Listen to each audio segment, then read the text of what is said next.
नमस्कार। ज्ञान दृष्टि में आपका हार्दिक स्वागत अभिनंदन।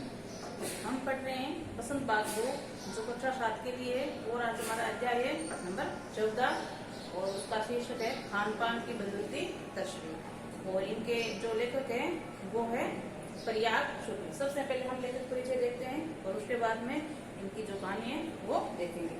तो इनका सबसे पहले हम जन्म देखें तो इनका जन्म होता है 28 मई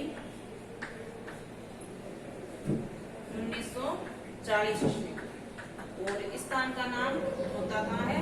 कलकत्ता के अंदर, पश्चिम बंगाल, भारत। ठीक है। और आगे हम इनकी मुख्य रचनाएं देखें।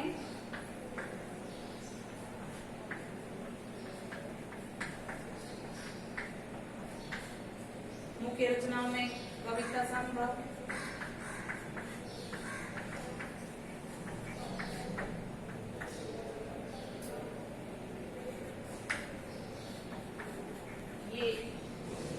ये दिन है,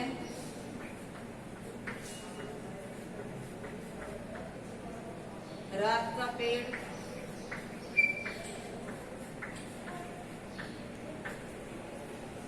अधूरी चीजें तमाम,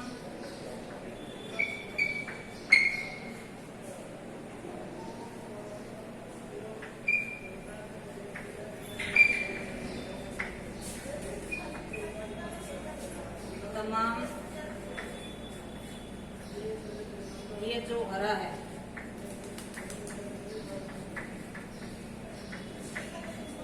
ये है इनकी मुख्य रचनाएं। कविता संभव, ये एक दिन है, रात का पेड़, अधूरी चीजें तमाम, ये जो हरा है। अब हम इनके कुछ पुरस्कार एवं सम्मान देखते हैं।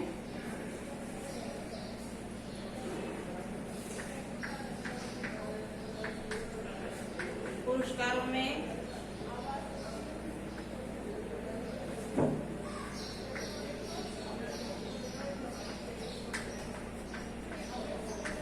देव सम्मान, साहित्य अकादमी पुरस्कार,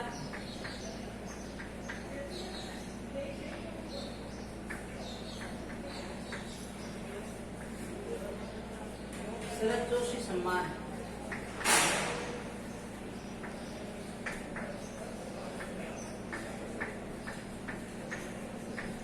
ये है इनके मुख्य पुरस्कार।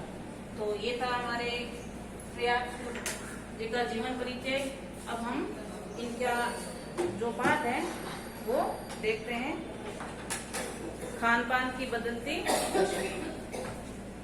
जो नई संस्कृति है या नई पीढ़ी है उसमें हम देखें तो खान पान में बहुत ही बदलाव आया है। जैसे दक्षिण का व्यंजन था वो अभी पूरे ही भारत में खाया जाता है, और उत्तर का हम देखें तो वो दक्षिण में उपयोग में लिया जाता है। इस प्रकार हमारे जो कवि हैं वो हमें बताना चाह रहे हैं कि खान पान की बदलती, किस प्रकार खान पान की तस्वीरें वो बदल गई। तो शुरू करते हैं आज का लेसन, खान पान की बदलती तस्वीर। तो पिछले 10-15 वर्षों में हमारी खान पान की संस्कृति एक बड़ा बदलाव आया है। लेकर कह रहे हैं कि हम देखें तो लगभग 15 वर्षों के अंदर हमारे खान पान में बहुत ही बदलाव आया है। इडली, डोसा, बड़ा, सांभर, रसम अब केवल दक्षिण भारत तक ही सीमित नहीं है। जो अभी व्यंजनों के नाम आए जैसे इडली, डोसा, बड़ा, सांभर, रसम, ये मुख्य रूप से दक्षिण भारत के व्यंजन थे। लेकिन कवि कह रहे हैं कि ये बात नहीं रही है अभी कि ये दक्षिण भारत तक ही सीमित है। पूरे भारत में इसका फैलाव हो गया है और हर जगह ये देखने को और खाने को मिल सकते हैं। ये उत्तर भारत के भी हर शहर में उपलब्ध है। ये हम देखें तो सभी जगह उपलब्ध आपको मिलेंगे। और अब उत्तर भारत का ढाबा संस्कृति लगभग पूरे देश में फैल चुकी है। आप कहीं भी हो उत्तर भारतीय रोटी दाल साग आपको मिल जाएंगे। तो कहने का तात्पर्य है जो दक्षिण के व्यंजन प्रसिद्ध है वो भी पूरे भारत में फैल गए, और जो उत्तर के हैं वो भी पूरे भारत में आपको देखने को मिलेंगे। आगे फास्ट फूड। मतलब तुरंत बनने वाला भोजन जैसे मैगी वगैरह होती है का चलन भी बड़े शहरों में खूब बड़ा है। इसे फास्ट फूड में बर्गर, नूडल्स जैसी कई चीजें शामिल की जा सकती है। एक जमाने में कुछ लोगों तक सीमित चाइनीज नूडल अब संभवतः किसी से भी अनजानी नहीं रहे हैं। कहते हैं कि पहले ये फास्ट फूड के बारे में पूरी दुनिया परिचित नहीं थी, लेकिन आज का हम समय देखें तो फास्ट फूड से बच्चे से लेकर बूढ़े तक परिचित भी है और बड़े चाव से इसको खाते भी हैं। 2 मिनट्स नूडल्स के पैकेट रूप 1 तो हम कम से कम बच्चे बूढ़े सभी परिचित हो चुके हैं। जैसे मैगी वगैरह 2 मिनट में बनने वाली उसकी बात बताई जा रही है, तो लगभग सभी परिचित है और बच्चे और बूढ़े इसको बड़े चाव से खाते भी हैं। इसी तरह नमकीन के कई स्थानीय प्रकार भी बाजार में मौजूद मिलते हैं। कई प्रकार के अलग अलग प्रकार की नमकीन पाई जाती है, लेकिन आलू चिप्स से कई विज्ञापन रूप में तेजी से घर घर में जगह बना ली है और इन विज्ञापनों के कारण या हम देखें कि प्रचार प्रसार के कारण प्रत्येक घर में ये चीज आपको संभवतः प्राप्त हो जाए। गुजराती ढोकला गाठिया भी अब कई देशों के हिस्से के बाद स्वाद लेकर खाए जाते हैं। जैसे गुजरात की प्रसिद्ध डिश है गुजराती ढोकला या गाठिया, वो कहते हैं कि कई देशों में या कई हिस्सों में इसको भी बड़े चाव से खाया जाता है। और बंगाली मिठाई भी केवल रस भरी चर्चा ही नहीं होती, और बंगाल की मिठाई है वो भी सुप्रसिद्ध है। तो कहते हैं कि बंगाल तक सीमित न होकर और भी देशों में इसका प्रचार प्रसार है और काम में ले जाती है।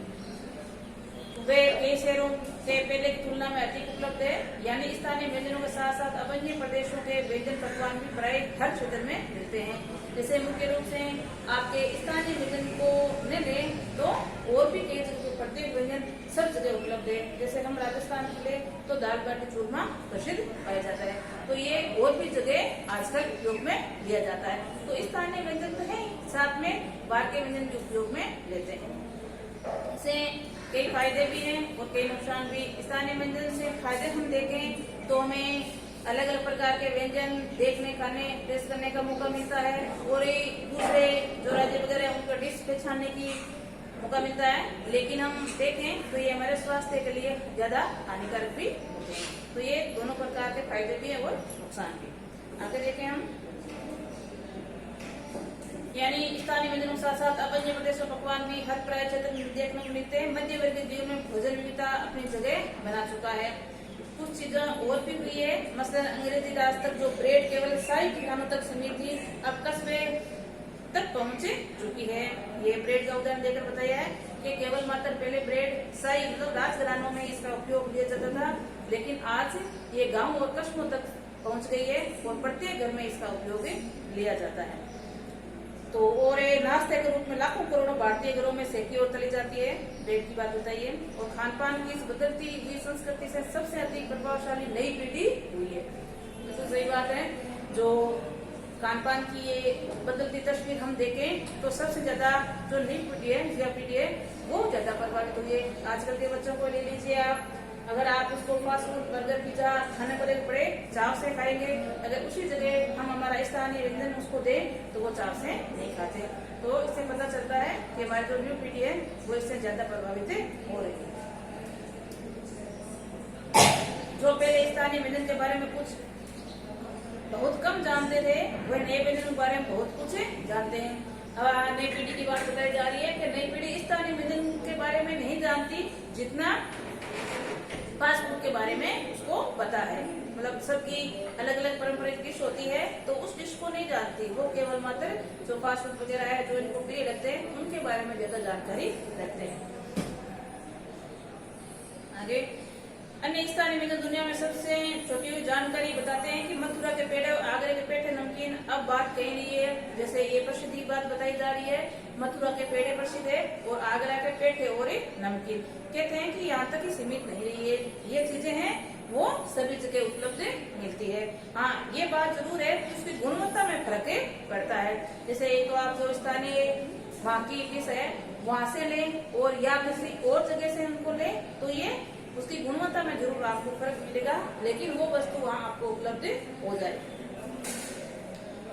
मौसम के अनुसार, ऋतुओं के अनुसार फलों खाद्यों में भी व्यंजन और पकवान बना करते थे। उन्हें बनाने की कुशल भी अब कितने लोगों को रह गई है। जैसे ये हर प्रकार के व्यंजन पहले बना करते थे, उसमें स्थानीय व्यंजन में समय भी काफी लगता था, तो लेखक कह रहा है कि आजकल इतनी फुर्सत भी नहीं रही है कि हम स्थानीय व्यंजन को जानकर उसके बारे में रुचि लेकर उसको बनाएं। तो जो जल्दी बनता है उसको बनाने की कोशिश करते हैं, और जो नई ये फास्ट फूड वगैरह है वो बच्चों को चाव से खाते हैं। तो जो बच्चे चाव से खाते हैं वो माताएं ज्यादा बनाना पसंद करती है, इसलिए जो स्थानीय व्यंजन है वो लगभग लुप्त होते जा रहे हैं। जो आजकल की जो पीढ़ी है वो हमारे जो पारंपरिक भोजन है, स्थानीय भोजन, उसके बारे में कई तो जानते ही नहीं है कि होता क्या है। वो तो जो नई पीढ़ी खाने को उनको फास्ट फूड वगैरह मिल रहे उससे ही ज्यादा परिचित है। आगे, अब गृहिणी या कामकाजी महिलाओं के लिए खरबूजे के बीज सुखाना, छीलना और फिर उसके साथ व्यंजन तैयार करना सचमुच से दूसरा शेड। और ये जो पारंपरिक डिश बताई जा रही है, जैसे खरबूजे के बीज से कुछ बनाना, तो कहते हैं कि ये कठिन कार्य है। पहले खरबूजे के बीज को सुखाओ, फिर उसको तैयार करो, तो इतनी कामकाजी महिलाओं के पास फुर्सत भी नहीं होती, इसलिए वो पारंपरिक डिशें नहीं बनाता। यानी हम पाते हैं कि एक और तो स्थानीय व्यंजनों में कमी आई है और दूसरी ओर विदेशी व्यंजन अपनाए जा रहे हैं। इससे हमें पता चलता है कि जो हमारे स्थानीय व्यंजन है उसमें कमी आई है, और जो देश विदेश के या एक राज्य से दूसरे राज्य के व्यंजन है उसका ज्यादा उपयोग में लिया जा रहा है, जिन्हें बनाना पकाने में सुविधा हो। और ये पहले आ चुका है, जो आजकल कामकाजी मिल जाता है तो जो जल्दी बनता है उसको बनाने की कोशिश करते हैं, इसलिए उनका उपयोग सबसे ज्यादा किया जा रहा है। जटिल प्रक्रिया वाली चीजें तो कभी कभार व्यंजन पुस्तिकाओं के आधार पर तैयार की जाती है। अगर मान लो पारंपरिक डिश बनाने की रुचि हुई है और उसकी विधि वगैरह नहीं प्राप्त है तो बुकों में देखकर कभी कभार उसको बनाया जाता है। अब शहरी जीवन में जो भागम भाग है उसे देखते हुए ये स्थिति स्वाभाविक लगती है। मतलब पारंपरिक डिश कभी कभार बनाना, इसका कारण बताया है कि शहरी जीवन में जो भागा दौड़ है या भागम भाग है उसको देखकर ये लगता है कि ये कभी कभार बन सकती है। आगे, फिर कमर तोड़ महंगाई भी लोगों के लिए चीजों को धीरे धीरे वंचित किया है। जिन व्यंजनों में कभी मेवे के स्वाद, माओ के स्वाद भी आता था, अब उन्हें पकवान बनाने में भला कौन सा 4 बार सोचेगा। मतलब कोई डिश ऐसी है जो मावे बगैर नहीं बनती या मावे बगैर वो स्वादिष्ट नहीं बनती, तो कमर तोड़ महंगाई के कारण उसको बनाने से पहले उसके बारे में सोचा करते हैं। खान पान की जो एक मिश्रित संस्कृति बनी है उसके अपने सकारात्मक पक्ष भी है। देखो सकारात्मक पक्ष क्या बताया है, गृहिणी और कामकाजी महिलाओं को जल्दी तैयार हो जाने वाले विभिन्न व्यंजनों की विधियां उपलब्ध है। जो कामकाजी महिलाएं या गृहिणी है उसको ऐसी जल्दी से फटाफट तैयार होने वाले व्यंजनों की विधि भी उपलब्ध होती है, और वो बच्चे भी बड़े चाव से खाते हैं।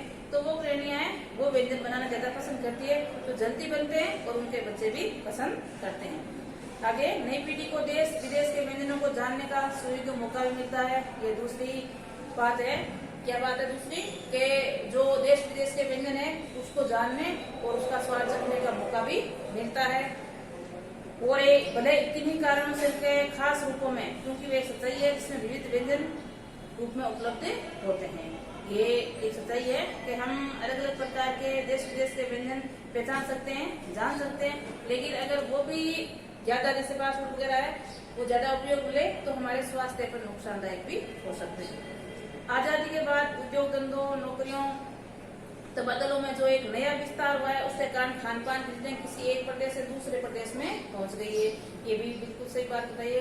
आजादी के बाद जो नवीनीकरण हुआ है उद्योग धंधों का, उसके कारण जो तबादले हुए हैं, स्थानांतरण हुए हैं, जो नौकरी वगैरह करते थे तो उनसे एक राज्य से दूसरे राज्य जाने में मौका मिलता है, और वहाँ के जो पारंपरिक या स्थानीय व्यंजन है उसको जानने, पहचानने और स्वाद चखने का मौका भी प्राप्त होता है। बड़े शहरों में मध्य वर्गीय स्कूलों में जब दोपहर के टिफिन के वक्त बच्चों के टिफिन डब्बे खुलते हैं तो उसके विभिन्न प्रदेशों के व्यंजन की एक खुशबू उड़ती है। बड़े शहरों की बात बताइए, अलग अलग राज्यों के वहाँ निवास करते हैं और एक विद्यालय में पढ़ते हैं, तो वो अपने अपने स्थानीय व्यंजन वहाँ बनाकर टिफिनों के अंदर डालते हैं। जब वे लंच होता है तो वहाँ टिफिन बच्चों को खुलते हैं तो प्रत्येक बच्चे में अलग अलग व्यंजनों की खुशबू आती है। हम खान पान में भी एक दूसरे को जानते हैं। इस दृष्टि से देखें तो खान पान की नई संस्कृति में हमें राष्ट्रीय एकता के लिए नई बीज की बीज सकते हैं। बीज भली बात तभी अंकुरित होकर हमें खान पान में जुड़ी दूसरी चीजों की ओर ध्यान देंगे। मसलन हम उसे पानी, वेशभूषा आदि में किसी न किसी रूप में ज्यादा जानेंगे जो किसी खान पान में विषय से जुड़ी हुई हो। ये भी हमारे राज्य से दूसरा देश विदेश की बात बताइए, हम उसको देखेंगे, परखेंगे, जानेंगे, तभी हम उसके बारे में जान सकेंगे, चाहे वेशभूषा हो चाहे खान पान की बात हो। हम खान पान से भी एक दूसरे को जानते हैं, इस तरह से देखें खान पान की नई संस्कृति में हमें राष्ट्र एकता के लिए नए बीज मिल सकते हैं। बीज इसी प्रकार ध्यान देने की बात यह है कि स्थानीय व्यंजनों का पुनर्द्वार भी जरूरी है, जिन्हें एक स्थानीय कहकर पुकारने का प्रचलन बढ़ा है। दूसरी बात यहाँ लेकर कह रहे हैं कि हाँ ठीक है, एक राज्य से दूसरे राज्य के व्यंजन को पहचानने का मौका मिलता है, स्वाद चखने का, लेकिन एक ये भी बात जरूरी है जो हमारे स्थानीय व्यंजन है उसको भी जानना परखना जरूरी है। जो हमारी नई पीढ़ी है वो स्थानीय व्यंजनों के बारे में भूलती जा रही है, या कुछ तो ऐसे बच्चे जो स्थानीय व्यंजनों के बारे में परिचित भी नहीं है, क्योंकि उसका उपयोग बहुत ही कम या सीमित मात्रा में किया जाता है। ऐसे स्थानीय व्यंजनों में केवल 5 सितारा होटलों में ही नहीं छोड़नी चाहिए, 5 सितारा होटलों में कभी कभार मिलते रहे, घरों बाजारों में गायब हो जाए तो ये दुर्भाग्य की बातें होगी। तो स्थानीय व्यंजन है, पहले हम होटल वगैरह में ऑर्डर देकर पकवान बनाकर खा सकते हैं, या हमारे घरों में पकाकर उसका उपयोग कर सकते हैं। अगर ये मान नहीं मिल रहे हो तो ये एक दयनीय स्थिति बताई गई है। पूड़ियाँ, कचौड़ियाँ, जलेबी भी अब बाजारों में गायब हो रही है। मौसमी सब्जियों से भरे हुए समोसे अब कहाँ मिलते हैं? उत्तर भारत में उपलब्ध व्यंजनों में दुर्गति हो रही है। यहाँ कभी कह रहा है जो उत्तर भारत के व्यंजन है उसकी सबसे ज्यादा दुर्गति बताई गई है। वैसे तो पूरे भारत में उसको खाया जाता है, लेकिन मौसम के अनुसार जो पहले बनते थे, मौसम की सब्जियों के अनुसार, जैसे कचौड़ी, समोसा ले लीजिए, जलेबी ले लीजिए, लेकिन आज वो बात नहीं है जो पहले थी। बाजारों में मिलते जरूर है, लेकिन वैसे नहीं जो पहले थे, तो उनकी संख्या काफी सीमित हुई। आगे हम देखें, अचरज ये है कि पहले उत्तर भारत में चीजें जो गली मोहल्ले की दुकानों में आम हुआ करती थी, अब उन्हें खास दुकानों में तलाशा जाता है। ये भी एक कड़वा सच है। उत्तर भारत के जो व्यंजन है पहले प्रत्येक मोहल्ले गली में जो छोटी बड़ी दुकानें होती थी वहाँ अवश्य प्राप्त हो जाता था, लेकिन आजकल हम देखें तो उनको खास जो बड़ी हैं वहीं बड़ी दुकानें वहीं देखने को मिलता है। तो इससे हमें पता चलता है कि उसमें कमी आई। ये भी एक कई स्थानीय व्यंजनों को हम तथाकथित आधुनिकता को चलते छोड़ दिया है। पश्चिम की नकल बहुत ही चीजें अपना लिए जो स्वाद, स्वास्थ्य और सस्ता के मामले में बहुत अनुकूल नहीं है। कहते हैं कि हम घोड़ा घोड़ी के कारण या देखा देखी के कारण भारतीय वस्तु जो दक्षिण भारत का यहाँ स्थानीय व्यंजन के रूप में उपयोग में ले रहे, तो हमारा जो स्थानीय व्यंजन उनको भूलते जा रहे और जो हमारे स्वास्थ्य पर बुरा प्रभाव डालता है। हो ये भी रहा है कि खान पान की मिश्र संस्कृति से कई प्रकार की चीजें का असली और अलग स्वाद नहीं ले पा रहे। अक्सर प्रतिभोजों और पार्टियों में एक साथ ढेर चीजें रख दी जाती है और इसका स्वाद गड़बड़ होता रहता है। ये भी सही बात है। शादी वगैरह में विभिन्न प्रकार की आपको विषय देखने को मिलेगी, तो कुछ तो ऐसा होता है सभी विषय हम उनको टेस्ट भी नहीं कर सकते और उनका टेस्ट भी पहचाने नहीं पाते। खान पान की विविध संस्कृति हमें कुछ चीजें चुनने का अवसर देती है, हम उनका लाभ प्राय नहीं उठा सकते। हम अक्सर एक ही प्लेट में कई तरह के और कई बार तो बिल्कुल विपरीत प्रकृति वाले व्यंजन परोस देते हैं। जैसे मान लीजिए कई शादी समारोह और आप वहाँ खाने के लिए गए, तो वहाँ जो डिशें बनी जो नई डिश है वो आप उनको टेस्ट के नाम पहले पसंद करोगे, लेकिन उनका टेस्ट कैसा है आपको ऐसा लगेगा या नहीं, ये पहले देखा नहीं जाता और उसको प्लेट में रोस्ट दिया जाता है और बाद में वो टेस्ट देता है। इसलिए खान पान की जो मिश्रित विविध संस्कृति बनी है और लग यही रहा है कि यही और अधिक विकसित होने वाली है। इस तरह से जांचना रहना जरूरी है। तो प्रिया किशोर कह रहे हैं कि जो हमारी नव पीढ़ी है, नवयुग है, वो देखे हम तो इससे ज्यादा प्रभावित है जो नई डिशें हैं। तो आगे आने वाले समय में जो स्थानीय व्यंजन है उनको भूलकर जो युवा पीढ़ी है वो जो फास्ट फूड वगैरह है उनको अपनाने पर ज्यादा विश्वास करेंगे। तो ये था आपके खान पान की बदलती तस्वीर का लेकिन अब मैं के प्रश्न उत्तर करती हूँ। पहला क्वेश्चन है आपके, खान पान की मिश्रित जो संस्कृति से लेकर का क्या मतलब है और अपने घर के उदाहरण देकर उसकी व्याख्या करें। तो खान पान की जो मिश्रित संस्कृति है उससे लेकर का तात्पर्य है कि सभी प्रदेशों के खान पान से मिश्रित रूप देखने को हमें मिलते हैं। जैसे आया था तो दक्षिण भारत के व्यंजन है वो सभी जगह उपलब्ध है और जो उत्तर भारत के वो भी सभी जगह उपलब्ध मिलेंगे। तो इसे हमें पता चलता है कि हमारी जो मिश्रित संस्कृति हो रही है। यहाँ पर लेखक ये कहना चाहता है कि आज एक ही घर में कई प्रकार के प्रांतों के व्यंजन हमें देखने को मिल जाएंगे। जैसे उत्तर में दक्षिण भारत का व्यंजन हमें प्राप्त हो सकता है, और उत्तर में हम देखें तो दक्षिण भारत का, और दक्षिण में हम देखें तो उत्तर भारत का व्यंजन प्रत्येक घरों में उपलब्ध रहेगा। दूसरा कारण है लोगों में नौकरी धंधे और तबादलों के कारण अलग अलग राज्यों में वो जाते हैं और अलग अलग राज्यों की डिशों को वो पसंद करते हैं और स्वाद लेकर उनको खाना भी चाहते हैं। तो ये कुछ ऐसी चीजें जो हमारे भोजन में, रोजाना के भोजन में शामिल हो गई है। दूसरा इसमें क्वेश्चन आपको पूछा गया था कि आपके घर का उदाहरण देकर बताइए। तो यहाँ लेखक का उदाहरण दिया जा रहा है कि मेरा घर कहाँ है, कलकत्ता के अंदर, तो पश्चिम बंगाल है, मैंने आपको परिचय बताया। और इनकी मुख्य भोजन क्या होता है, चावल और मछली। लेकिन लेखक कहता है कि ये स्थानीय भोजन के साथ साथ हम दक्षिण व्यंजन भी अपना रहे, जैसे इडली सांभर डोसा, इनको भी हमारे घर में बनाया जाता है। और फास्ट फूड के रूप में बर्गर पिज्जा, इनको भी बच्चे खूब पसंद करते हैं और हम बाजार से नहीं लाकर ये सारी वस्तुएं घर में बनाकर खाते हैं ताकि शुद्धता का और स्वास्थ्य पर बुरा प्रभाव न पड़े। ठीक है, अगला आपका क्वेश्चन है खान पान में बदलाव के कौन से फायदे हैं जिन्हें, फिर लेखक इस बदलाव को लेकर चिंतित क्यों है कि खान पान से क्या बदलाव आए, जो नए नए व्यंजन है उससे बदलाव क्या है और बदलाव होने पर लेखक को चिंता क्यों हो रही है, क्या हमारा उस पर प्रभाव पड़ता है। तो सबसे पहले हम फायदे देखते हैं, खान पान से बदलते तस्वीर के फायदे क्या है। तो पहला फायदा हम देखें तो हम प्रदेशों की, अलग अलग प्रदेशों की संस्कृति या उसके भोजन के बारे में जानने का मौका मिलता है। दूसरा, राष्ट्रीय एकता बढ़ती है। तीसरी बात देखें तो हम अलग अलग प्रकार के भोजन लेते हैं जिसमें भोजन रुचिकर हो जाता है। अगली बात देखो तो देश विदेश के व्यंजनों को हमें जानकारी मिलती है या मालूम होता है। दूसरा, जो गृहिणी है या कामकाज महिला है उसको बनाने में आसानी होती है क्योंकि ये जल्दी बन जाते हैं। और अगले बात देखें हम तो ये अलग अलग प्रकार के व्यंजन हमें स्वादिष्ट भी लगते हैं, तो खाना भी रुचिकर लगता है और समय की बचत भी होती है। ये तो है फायदे।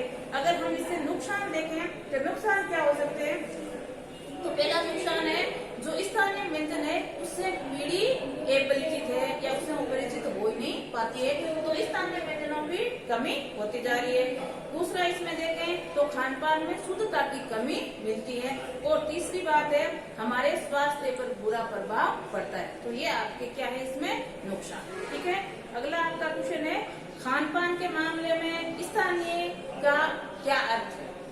तो स्थानीय का मतलब जो व्यंजन स्थायी रूप से वहाँ बनते हैं या वहाँ के प्रसिद्ध हो वो स्थानीय कहलाते हैं। जैसे हम ले तो मुंबई की पाव भाजी, दिल्ली के छोले भटूरे, मथुरा के पेड़े, आगरा के पेठे नमकीन, राजस्थान की दाल बाटी चूरमा, और कई जलेबी प्रसिद्ध है, कहीं की पूरी, कहीं के समोसा, कहीं की कचौरी। तो ये स्थानीय व्यंजन कहलाते हैं जहाँ वहाँ के वो प्रसिद्ध होते हैं।